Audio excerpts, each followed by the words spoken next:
வணக்கம் நண்பர்களே, இன்றைக்கி சஷ்டி விரதம் முதல் நாள் ஆரம்பிக்குது. பூஜை பொருட்கள் எல்லாமே ஆல்ரெடி க்ளீன் பண்ணி வச்சாச்சு.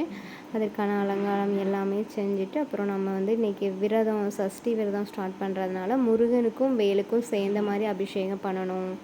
அப்படி நான் செவ்வாய் பூஜை வேலுக்கு மட்டும்தான் அபிஷேகம் பண்ணுவேன். இப்போ அப்படி இல்லை, முருகருக்கும் சேர்த்து எல்லா அபிஷேகங்களும் முடித்து எல்லா அலங்காரங்களும் முடித்து சாம்பிராணி பற்றி போட்டு தீபதூப ஆராதனைகள் எல்லாமே காமிச்சு பூஜையை சிறப்பாக முடிச்சிட்டோம். இன்றைக்கி முதல் நாள் பூஜை ரொம்பவே சிறப்பாக முடிஞ்சிச்சு.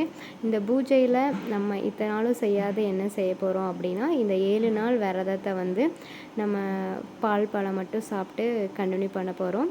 இப்போது முருகருக்கு முன்னாடி படைச்ச அந்த பாலையும் நான் காலையிலையும் சாயங்காலமும் உணவாக எடுத்துக்க போகிறேன். அடுத்து நம்ம தவறாமல் வேல்மாறல் ரெகுலராக இந்த 7 நாளும் முருகரோட வேல்மாறல் படிக்க போகிறோம். அதுதான் இந்த விரதத்தோட சிறப்பு.